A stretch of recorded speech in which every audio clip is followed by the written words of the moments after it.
My name is Donna Duheen-Schmidt. I am the Director of Career Services for OCC. And today we have, in honor of Women's History Month, a little history lesson for the Wild Women of Detroit. And we have Bailey Sisoy-Moore from the Detroit History Tours, where she is the owner of the Detroit History Tours, and she is also the proprietress of the Detroit History Club. Okay, Bailey is an author, humorist, workaholic, Fago-loving tour guide from the great city of Detroit. She is a lover of city ephemera. Her most prized possessions include her antique books about Detroit, penned by Clarence Burton himself, her Library of Congress reader's card, her collection of vintage jewelry, and signed pay stubs of Edsel Ford. Bailey is a frequent essay contributor, and her most recent work can be seen in the Detroit Neighborhood Guidebook. Her first children's book, Rosie, a Detroit Her Story, hit shelves in the fall of 2018 from Wayne State Press and is receiving rave reviews. She has appeared on television as a contributor on the Travel Channel's Tough Boats and Globe Trekker series. She's a common guest on history-themed podcasts and has written op-eds for local papers. She also likes to think her mother is proud of her. When she isn't tramping around Detroit giving tours, drinking at century-old bars, and talking history with anyone who will join her, she can be found at her home in Hamtramck, a little slice of heaven inside Detroit. She is meticulous in her research and passionate about historical accuracy. Yet she takes great joy in presenting history in the most exciting, playful, and accessible way possible. A passionate connoisseur of all things delicious, she adamantly argues the health benefits of Coney dogs and Verner's floats. So without further ado, Bailey, welcome to Oakland Community College, and we're looking forward to what you have to say. Thank you. Well, thank you so much for having me. So every OCC student, hi everybody. Again, my name's Bailey, and I'm just delighted to be with you today. In the catchphrase of the last 2 years, if you'll hold one moment while I share my screen, we'll go ahead and get started. So again, as we're doing this presentation today, if at any point you have questions, we're going to ask that you remain muted and simply type your question into the chat. Miss Donna has very graciously agreed to monitor the chat, and she'll pop in at the end of each section to ask any questions that have been asked, and then we'll continue on. Don't stress out. If we talk about something, move past it, and then you have a question, type it in the chat. We'll circle back. We're a team, and we're really setting out with the goal of learning about 4 exceptional women in Detroit's history today. Now, when you're going to talk about the city of Detroit, and you're going to talk about the women of Detroit, I always think a fabulous place to start is how the city itself represents the city. This is the flag of the great city of Detroit, and our flag is spectacular for a few different reasons. It is the oldest continuously used city flag anywhere in the United States of America. We've been using a version of this flag since 1807. It features at its center the seal of the city of Detroit.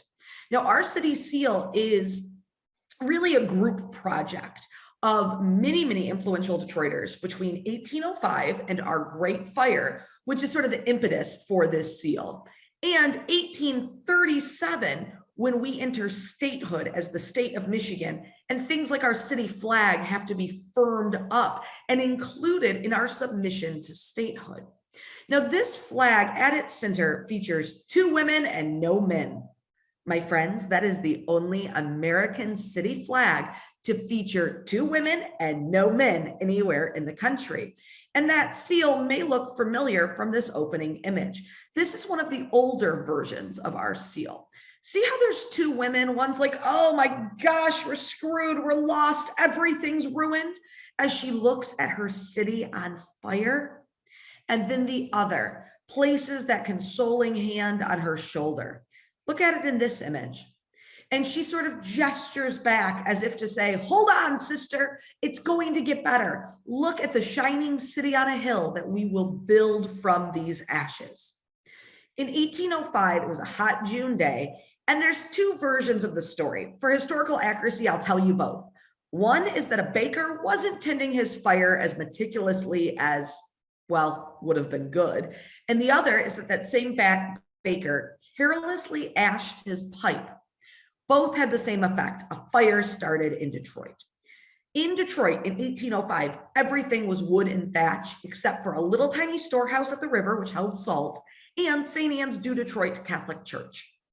The city is completely lost because when everything's wood and thatch and it catches, there are no small fires. Everything burns. The citizens formed a bucket brigade from the river, did everything they could to stop the blaze. But when morning arose, our city was smoldering. Amazingly, no one died in the fire.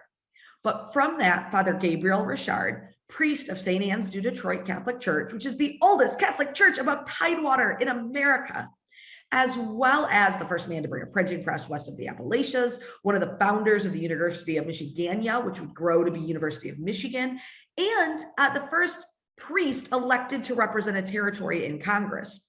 He's looking out at Detroit that day, and he notices these two groups of people. The people who say, the city's burned down, it's gone, we gotta leave. And the people who say, we'll rebuild, it will rise from these ashes.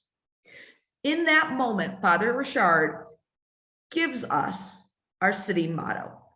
That motto in Latin, Semperis Morala, Resurgent Cereberis. It shall arise from the ashes. We hope for better things. It's also really fun to say at the end of lion season every year. But for Father Gabriel Richard, this choice of two women was intentional. It was recognition of the fact that the women of Detroit, in good times and in bad, have kept this city going. The city seal in our flag is represented on a quartered backdrop. That quartered backdrop represents the three countries to rule the city of Detroit. It sadly leaves out the three Fires tribes, the Algonquin, Wyandot, and Maumee. They controlled what would become Southeast Michigan for 10,000 years before the Europeans showed up. And unfortunately, our flag does not represent them. We start with the French founding on our flag. Those yellow fleur-de-lis on the white backdrop, that's for the French who founded Detroit on July 24th, 1701 as Fort Pontchartrain de Detroit, Fort Pontchartrain on the Strait. Detroit, or the Strait, refers to the Detroit River, which isn't actually a river. The Detroit River is a strait because it connects two tidal bodies of water, Lake Erie and Lake St. Clair. But when we get that name, Fort Pontchartrain de Detroit, the British eventually take Detroit. They thought Detroit was so nice, they conquered it twice. And Detroit anglicizes to Detroit, giving us our city name. The British represented on the red field with the golden lions. The British would control Detroit once from the French and a second time during the War of 1812 from the Americans. On opposing quarters, kitter corner to each other, the stars and stripes of the good old US of A, Michigan becoming a state in 1837 with Detroit as its capital. Later, that capital would move up to Lansing. So in talking about women, in talking about Detroit women, I had a heck of a time narrowing it down to just 4 to share with you today. But when we talk about this city's heritage and this city's real place in world history, this flag sort of kicks it off for us. We've seen versions of the flag used in everything from tobacco advertisements, this one from 1901 from the Granger Tobacco Company, to our flag, all the way up into including architecture. Next time you're in Detroit, look around. There's over 200 representations of our city seal on different buildings throughout downtown and the neighborhoods, as well as a 1904 representation on the Belle Isle Aquarium. This image sort of beautifully illustrates one woman weeps as her city burns, her breast exposed in mourning as if her own chest has been ripped open by the sight of losing her beloved city. Her fellow pointing over, look what we will rebuild. And what exactly were they rebuilding? Well, they were rebuilding the city brought to us by the Cadillacs. The Cadillacs have no relationship to the car company. In fact, the car company was Henry Leland, who would later name his company for the founders of Detroit. Now, Detroit was founded by Antoine Sieur de Cadillac, a French man out of Canada who founded Fort Pontchartrain du Detroit as a furrier's outpost. The goal was beavers, muskrat, white-tailed deer. Beavers were the golden ticket, though, the really best of the best, what everyone was going for as far as hunting, trapping, and furriers. Beaver pelts had become the height of fashion in Europe in the late 1600s, and for a very good reason. Beaver pelts, being an aquatic animal, naturally bead and repel water. They also stay warm even when wet. Before polar fleece, before washers and dryers, this was wildly attractive. And it became a fashion statement of the wealthy to have a beaver pelt cape or coat, to have a tri-point hat made from beaver fur. Every American president, all the way up to John F. Kennedy, was inaugurated wearing a beaver pelt top hat. 16 of those hats came from beavers caught in Michigan.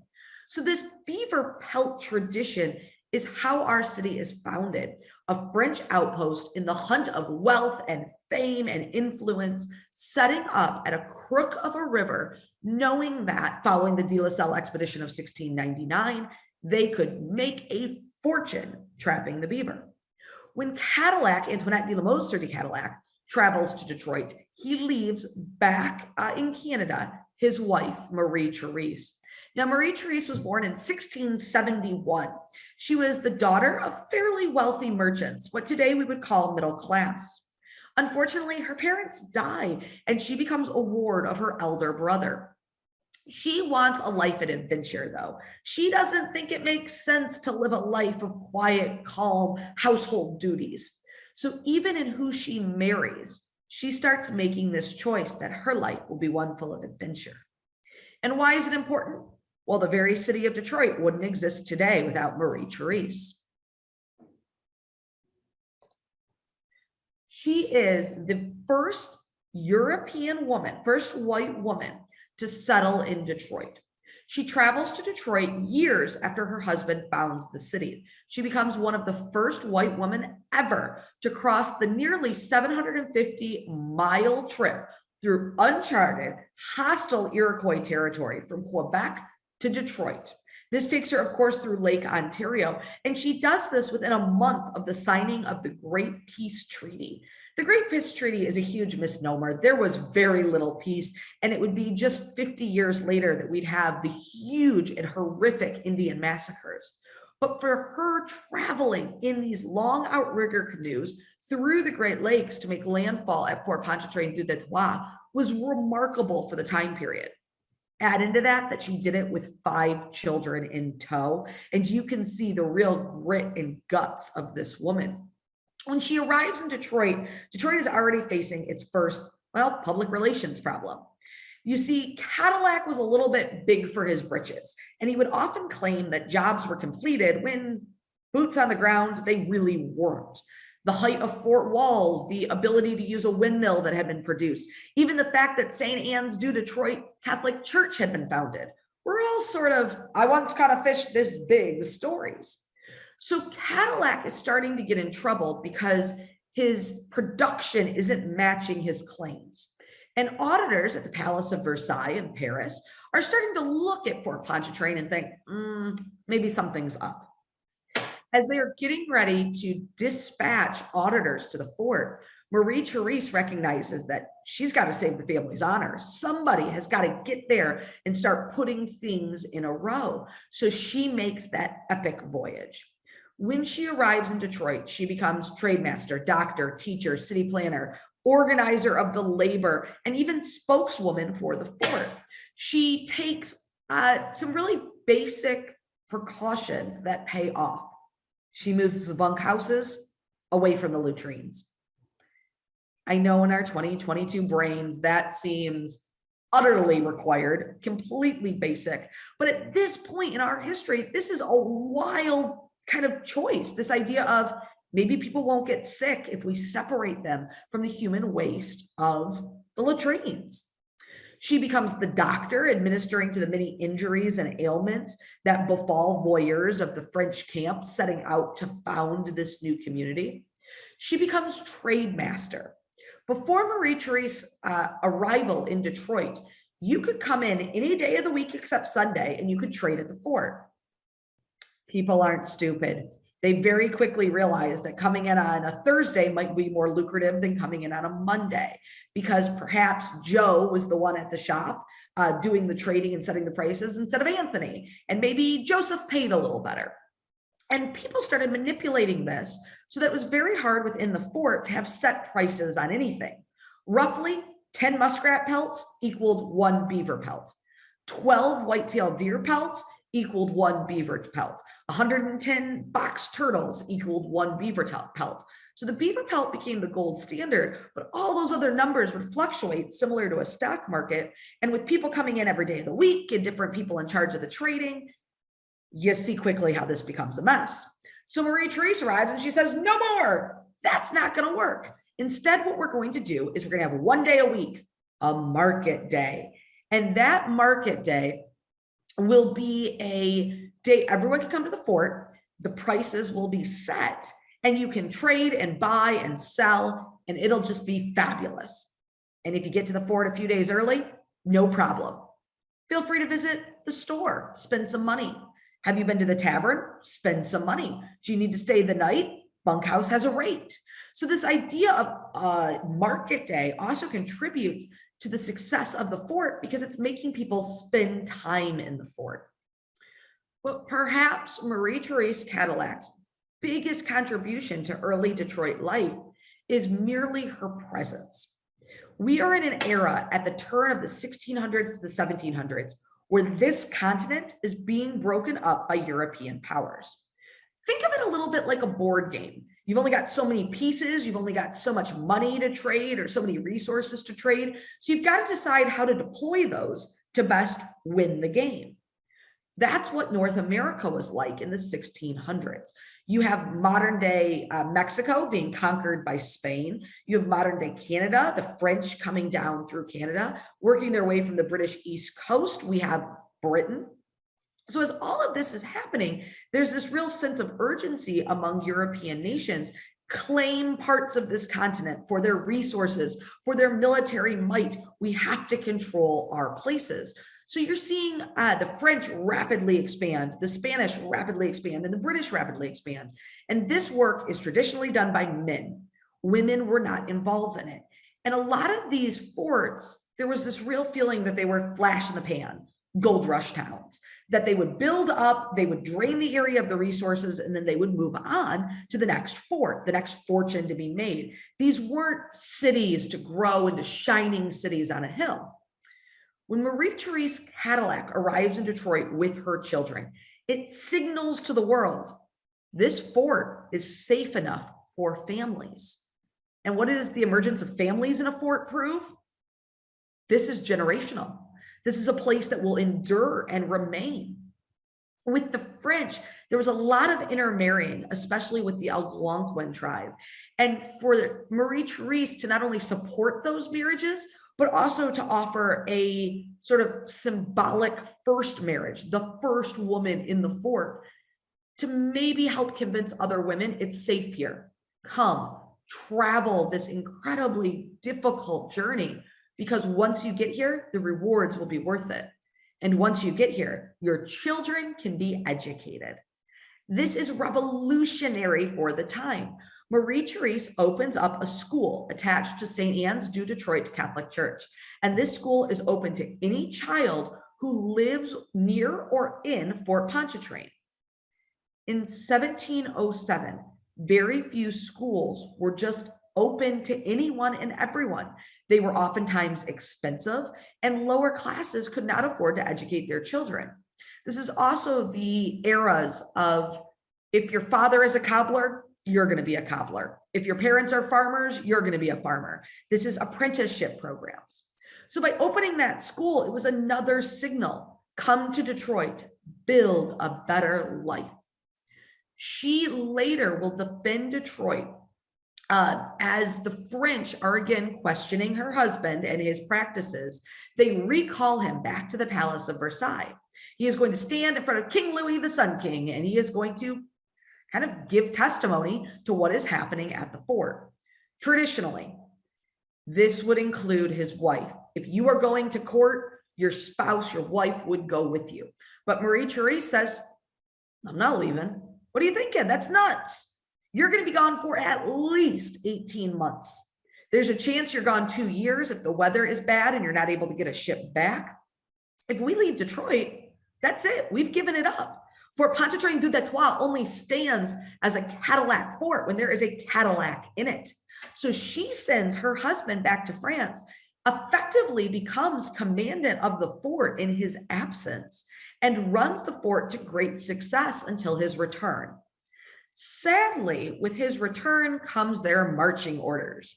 Cadillac has made Fort Pontchartrain du Detroit so successful and so wealthy with those beaver pelts and other furrier pelts that he is being sent somewhere the French government feels he'll cause less problems and he'll have less power and he'll make less money. They make him the governor of Louisiana. And 14 years after helping to found the city of Detroit, the Cadillacs founded the city of New Orleans. If you've ever wondered why New Orleans and Detroit are sister cities, we've got the same parents, the same European founders in both. I also want to mention that in New Orleans, just like in Detroit, before the French founding of the city, there were Native American tribes that had persisted there for 10,000 years, cultivated rich and really magnificent histories of their own, and are too often swept under the colonial histories of our cities. Now, Madam Cadillac, she goes down to New Orleans, fortunes are made, and when she eventually returns to France, she is one of the wealthiest women in the country. She outlives her husband by over 20 years, and when she passes away, she is buried on her estate outside of Provence in France. Have you ever seen Michigan historical markers, the green and gold? Sometimes they're mounted to a structure, sort of put in to the brick on the exterior of a building, and sometimes they're freestanding and you can view both sides of them. There is only one of those markers outside of the state of Michigan, and it marks Marie-Therese Cadillac's chateau outside of Provence. Before we move on, any questions about Marie-Therese Cadillac?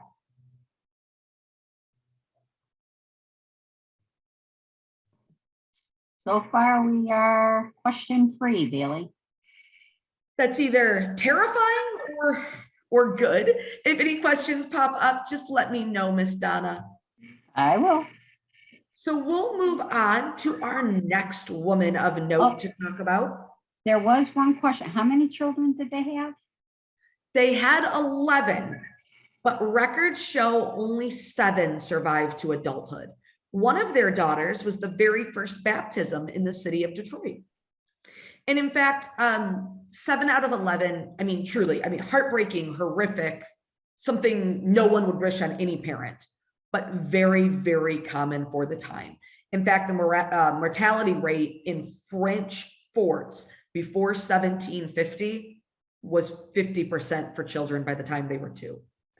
If they made it past 2, the mortality rate dropped dramatically, but with a life expectancy of 36, you can see how hard it was on the frontier. So for her to have 7 of her children survive, about average, if not a little bit better than average, but obviously incredibly difficult. Great question. Anything else? Nope, that was it. All right, let's talk about Fanny Richards. Personal heroes, right? We all have them. Fanny Richards is one of mine. She was born in 1840 and lived all the way until 1922. Think about that lifespan. Think about what she would have seen, including the American Civil War. She got an education. She became the first Black female school teacher in Detroit, and she would serve honorably at Detroit Public Schools for over 50 years. Today, Richard Elementary is named in her honor. Why is that important? Well, Fanny Richards said it beautifully. An education is the only thing we collect that never collects dust. This idea that education is a gift that allows you to propel yourself so much farther in life, and then to propel the generations that come after you even farther. The silver bullet education at the core of everything we do. So Fanny is born in America, but her family has a tiny bit of money. They're greengrocers. Not a lot of money, but just enough to be able to get themselves into Canada. She is born free in the North, and although we did have slavery in the North, she is born a free woman. Her family moves up to Toronto, and it's there that she's able to get an education. Had her family remained in Ohio, where she was born, no chance at that kind of education for a Black woman of the time. By the time she's about 10, her teachers at school and her parents are kind of looking at her sideways. It's clear she is special. She picks things up incredibly quickly, almost supernaturally quickly. She starts picking up languages.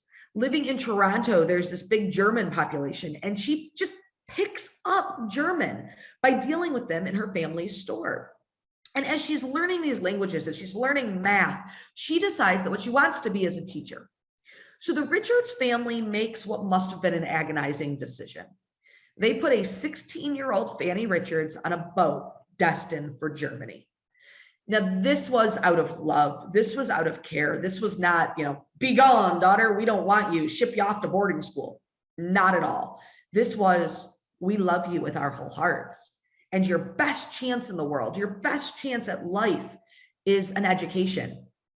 We're going to send you where we think you can get one. In Germany at the time, there was a man named William Forbill.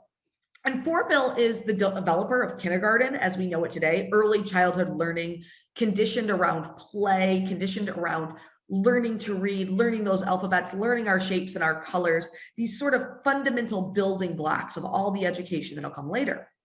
So 16-year-old Fanny Richards gets to Germany. She starts working under Forbill and really gets not only her PhD, her doctorate in early childhood education, but again, starts learning additional languages. By the end of her life, she was fluent in 5 languages and could get by in a handful of others. She read Cyrillic. If you've ever looked at the Russian Cyrillic alphabet, this is a remarkable feat for anyone not born to it, let alone a woman who already spoke 4 other languages. So she is just this powerhouse brain. There have been some historians who have pondered if she was autodidactic, if she truly had a just ironclad memory where anything she heard, she could keep and store and recall later. Others have argued that she had a photographic memory, but whatever the case, she was devoted to her studies and while in Germany wrote letter after letter home to her mother. And the letters, many of which you can read at the Burton Historical Collection, are full of sort of her promise. Mom, I'm doing my best. I'm working my hardest. I will not let you down. Part of this relates to the fact that she was sent instead of the other children. And the idea was that she would come home, she would start working, and then her money could go and help support the other children, her siblings, getting an education. When she returns to Detroit, she becomes the first Black school teacher in the city in 1863. And I apologize, I'm going to back up for a second here to mention her family was an Ohio family who went up to Toronto, but following the Civil War, very tightly to the end of the Civil War, they come back into America and come to Detroit. There are rumors that the Richard family had a part in the Underground Railroad, although they've never been substantiated. And that being said, a lot of what happened on the Underground Railroad could never be substantiated, just like a lot of what happened during Prohibition could never be substantiated. What they were doing was illegal for the time. Morally, the right side of history with the Underground Railroad, but legally, what they were doing was a crime. So the idea that it would be hidden and not written down, reasonable. So her family's in Detroit. She returns from Germany. She comes here, and at the time, we had one of the best public school systems in the world, but it was segregated. We in the North have this real belief. We never had slavery here. We've never had segregation here. We did. In some ways, we still do now, much more socioeconomically, and that's a much bigger discussion we can have a different time. But our segregated school system was something that Fannie Richards from day one started railing against. Education is for everybody. Education is a birthright. We must all have equal and indelible access to that education. In 1868, she is appointed an instructor at colored school number 2. This is big because even at the colored schools, often the instructors would be white. And think about what that does to a kid's psyche. Never having a teacher that looks like them. And more so, when a teacher started excelling, they'd be moved to the white school. Incredibly unequal. Well, Fannie gets into this school and she starts rapidly improving it. One of the very first kindergartens in the United States of America was under Fannie Richards' direction here at colored school number 2. She opens a private school specifically for Black children. And then in 1869, she is part of a group of influential Detroiters who end segregation in the Detroit public schools when the Michigan Supreme Court orders, that's unfair, end it, everyone should go to every school. Again, ending segregation in Detroit public schools and in Michigan public schools, there's an argument to be made that we're still segregated. Now, again, socioeconomically, but if you compare a school in a suburb of Detroit to a school 10 miles away in downtown Detroit, it's going to be a much different experience for students who geographically, are almost in spitting distance of each other. When the schools integrate, she is transferred. She is transferred over to what had been a largely white school, Everett Elementary School. For the next 50 years until 1915, she teaches at Everett. Upon her retirement, that became Richard Elementary School. Sadly, in 2011, that school was decommissioned by DPS, and the building is now up for sale. In the lowering of the number of school buildings, it was one of the ones culled from the herd. But after 50 years of working in the school system, after a lifetime of education and hard work and activism, she does not kick her feet up in retirement. She helps to finance and found the Phyllis Wheatley Home for Aged Colored Ladies in 1898. This was a retirement home. Fannie recognized that African-American women often lost their husbands before they passed. They became widows. And in their widowhood, pre-Social Security, they often had no way of making a living, no way of supporting themselves, and were sort of living out their twilight years with very little dignity, kind of scraping by or living with younger generations of their family. So by founding the Phyllis Wheatley Home for Aged Colored Ladies, she gives them not only a place to live, but also a place to work and have value in the community. That work might be helping make meals or helping clean. It might also be childcare. One of the earliest forms of childcare in our city was church groups, was retired women, was the grandmas of the city. And the Phyllis Wheatley Home for Aged Colored Ladies was a shining example of this. African-American children predominantly taken there as a place to leave them safely while both parents worked outside of the home. In Detroit, in 1898, we're already the stove capital of the world, the largest producer of cast iron stoves in the planet. We are a major shipping port with about 10% of men working on schooners leaving out of the port of Detroit being African-American. So this idea that Fannie Richards was seeing to the full education of a child, including where that child could be when the parents needed to be without them. She becomes one of the founders of the Michigan State Association of Colored Women. And it has to be said, somehow in all of this, she finds time to teach Sunday school at the historic Second Baptist Church in Detroit every Sunday for 71 years. She is inducted to the Michigan Women's Hall of Fame in 1990. And if you've never been to the Michigan Women's Hall of Fame, it's absolutely wonderful and worth a visit. All 4 of the women we're going to talk about today are inductees. Gracie Lee Boggs, who we'll talk about at the end, the newest inductee in 2020. But Fannie Richards earned the honor in 1990. Before we move on, any questions about Miss Fannie? Dr. Fannie, I should say. No questions yet about Dr. Fanny, but I do have one about Marie Cadillac. Sure. Laura wanted to know if there are any descendants from the Cadillac family still in the Detroit area. So great question. And the quick answer is no. There are no Cadillacs remaining in Detroit, nor have there been for the better part of 2 centuries. Recently, and you may have seen it in the Detroit Free Press or on the local news, there were a French family that is direct descendants of Cadillac that came to Detroit. And they were coming to visit. They're French natives. And when they arrived, the city sort of rolled out the red carpet for them. And there were lots of tours and celebrations. We were part of the groups to get to take them around Detroit and kind of show them the city founded by their ancestors. But to the best of our knowledge, that was the first Cadillac descendant back in Detroit in the better part of 200 years. So unfortunately, we do not have any remnants of the Cadillac family still here. Oh, and where is the Women's Hall of Fame located? Lansing. Yep, it's in Lansing, and it's fabulous. I know Lansing's a bit of a hike, but if you find yourself a day or a half day to get out there, it is great.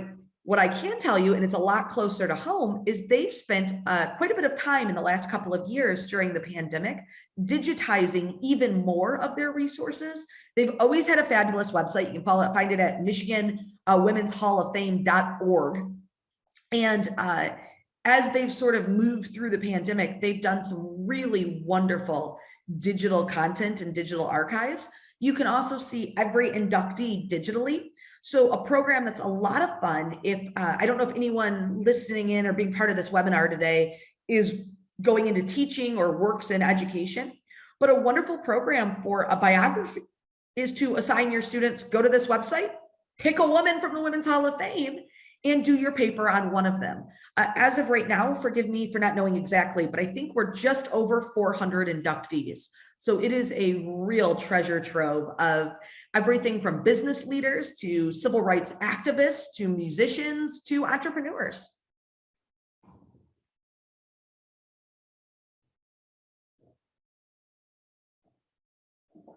Anything else before we move on? Yeah, I'll put the link to the Michigan Women's Hall of Fame in the chat. And Candy Jeter says that Dr. Fanny is her new shero. Yay! Mine too. I love her. I love her. I love her. She was such a remarkable woman at a time when, because of her ethnicity and because of her gender, it sort of quadruples what she had to go through just to reach a bar that today, my generation is so privileged to be able to have this basic access to a quality education. And I just think she's fabulous. Another great thing, if you want to get out and enjoy Detroit, go to Second Baptist Church. It is a fabulous, active community. And they include a little museum in their basement on both the Underground Railroad and notable former congregants. And I mean, when you want to talk about notable former congregants, they've got Fanny Richards, they've got Edward Gant, but they've also got Ralph Bunche. Ralph Bunche was the first Black man to ever win a Nobel Peace Prize from Detroit, congregant at Second Baptist. So great place for a visit. I would just recommend giving them a quick call before heading down because they are still on some COVID limited hours, which I think a lot of people are getting through at this point. All right. Okay, no more questions at this time. I'm sorry.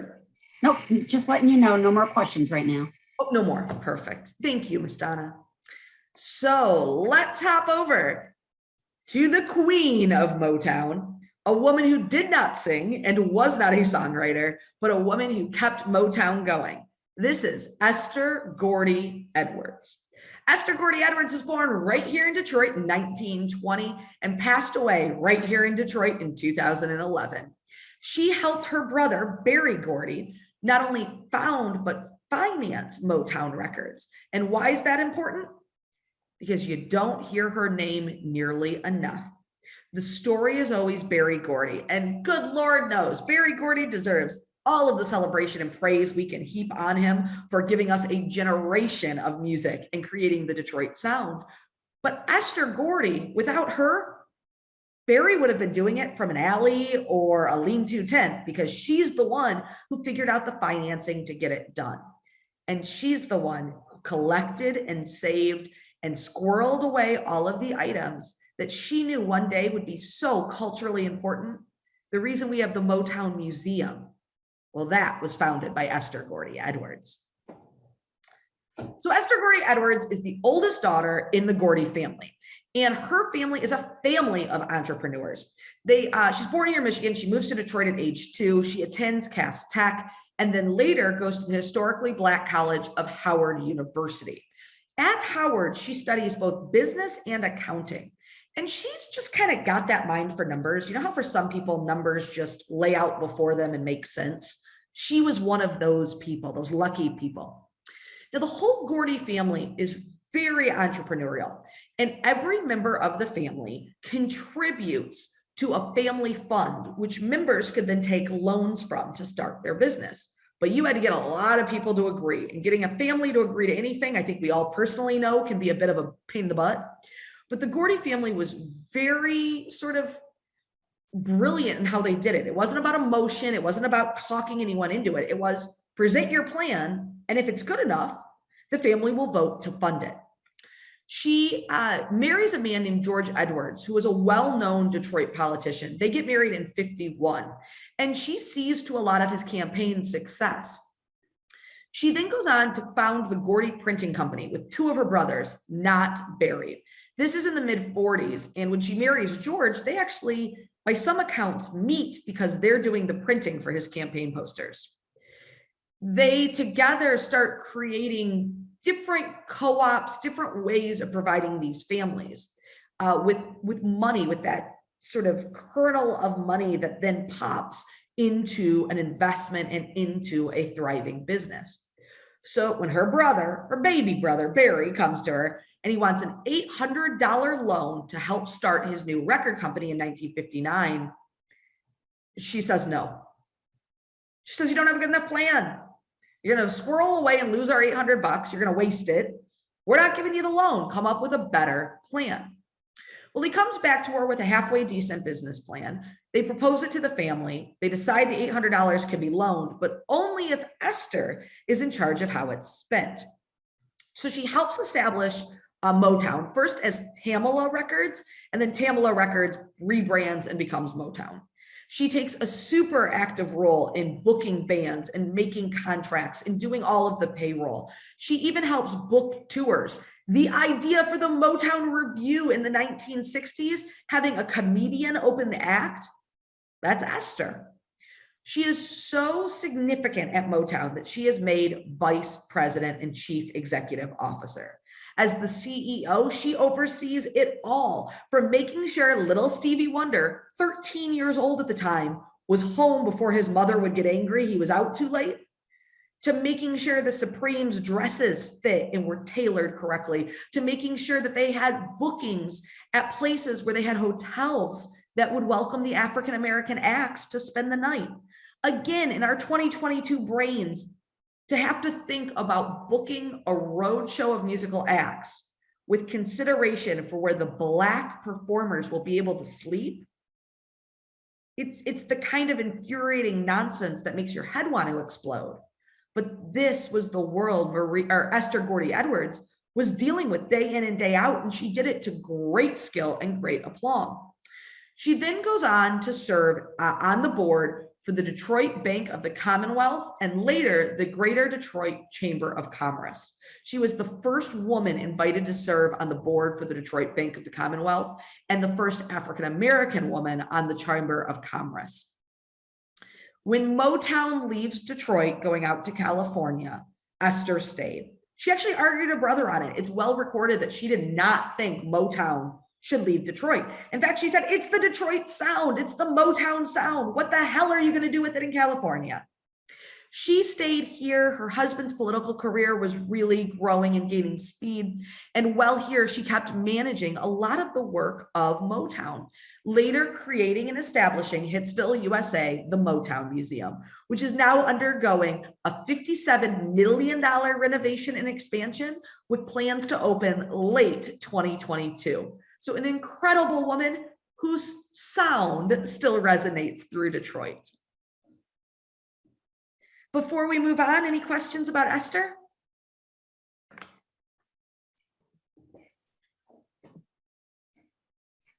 None about Esther, but Maya put out there that she's been on a tour at the Second Baptist Church and said it was beautiful. Oh, thank you for confirming and adding your voice to that. It's a fantastic facility.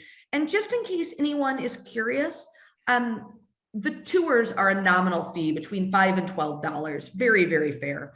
And that money doesn't go to anything religious or anything proselytizing. It goes to the upkeep and care of the building. Something of sort of immediate concern in Detroit, especially in cold weather climates like Chicago and Philadelphia and Pittsburgh, is that churches and these beautiful historic buildings like synagogues and giant libraries and big schools, they're huge and they're high ceilinged and they're hard to heat. The average winter heating bill at Second Baptist in Detroit can be $5,000 a month. So those funds are really used to keep the building up, keep everything kind of greased and running, and not to anything religious, if that is a concern for anyone.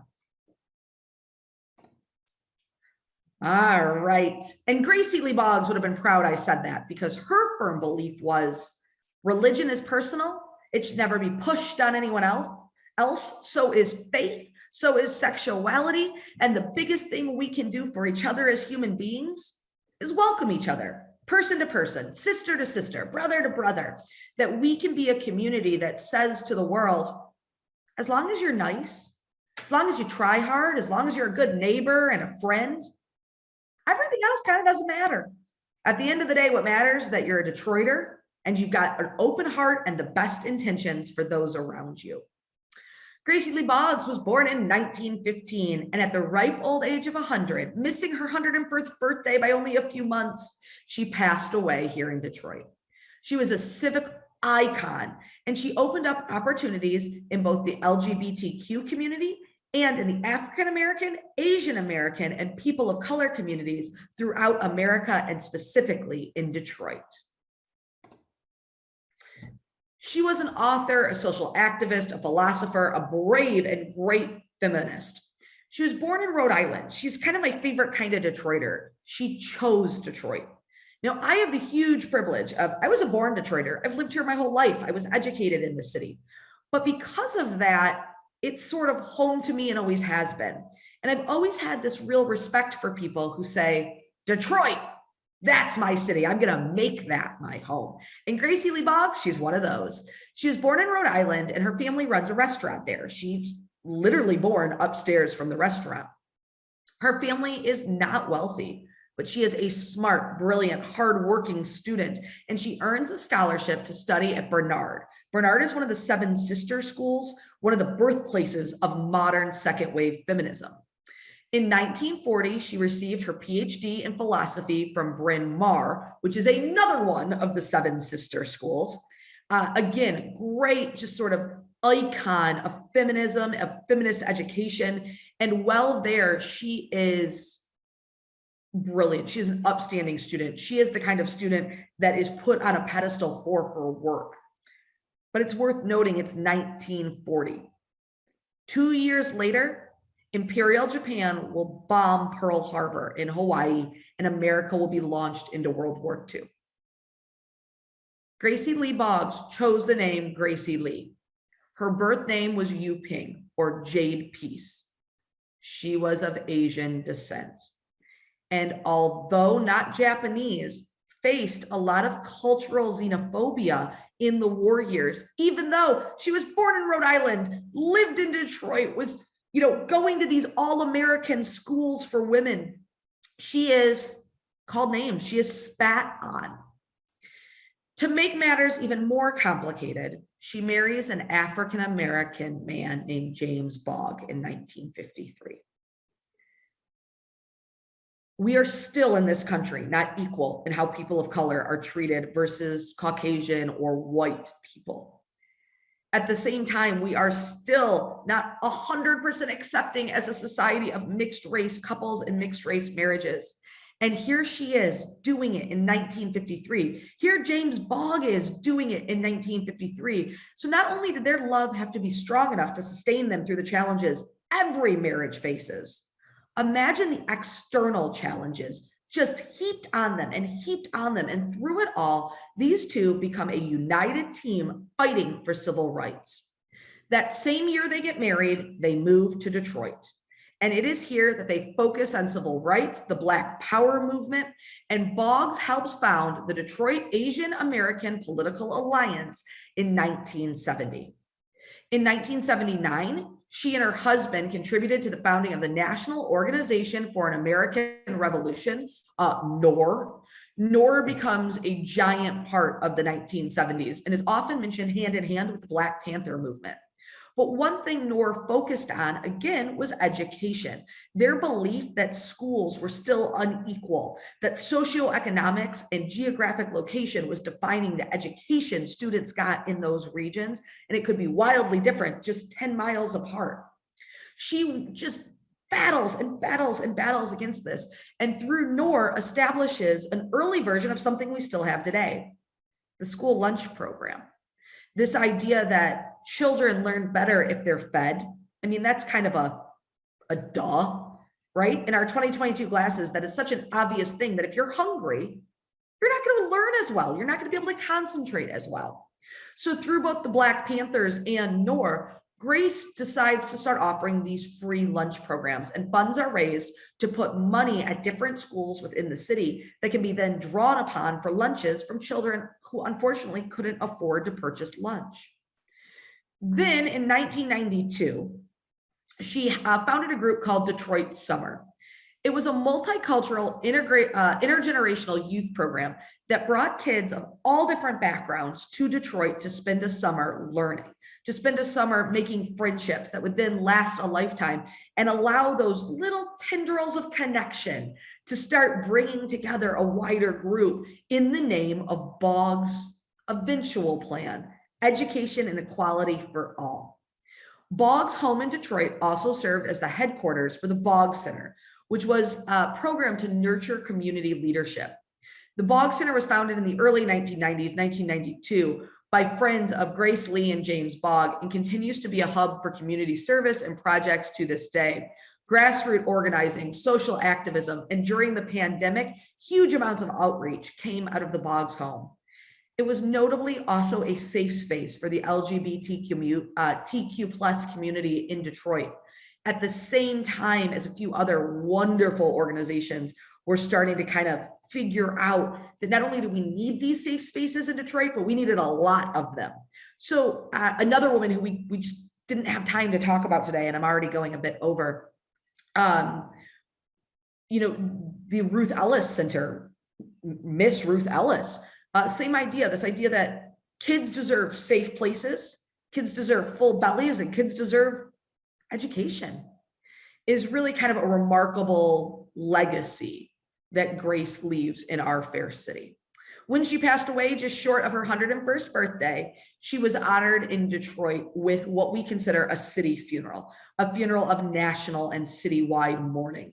Other people to receive funerals at that scale, Miss Rosa Parks, Miss Aretha Franklin, Grace Lee Boggs, absolutely part of that community and part of that sort of storied list of historic Detroiters.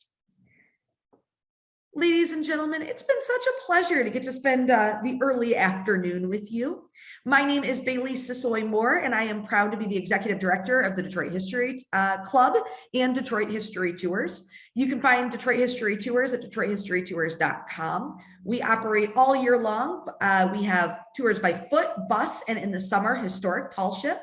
And I know Miss Donna has joined us at many Detroit History Club events, which happen all over the city, sort of taking over historic spaces to have educational programming. So I hope we'll see you soon, and I'll open it up to any questions anyone has. Not too many questions, but many thanks and very interesting. So lots of good comments. So, but I'm going to hand it over to Christina. Thanks, Donna. On behalf of our Diversity, Equity, Inclusion, and Justice office. We want to thank Bailey for kicking off our Women's History Month events. And we also want to give a big shout out to Donna, our chair of the events committee for CCDEIJ. So we want to thank you again for joining us this afternoon, and we look forward to seeing everyone at our next event. Have a great day, everyone.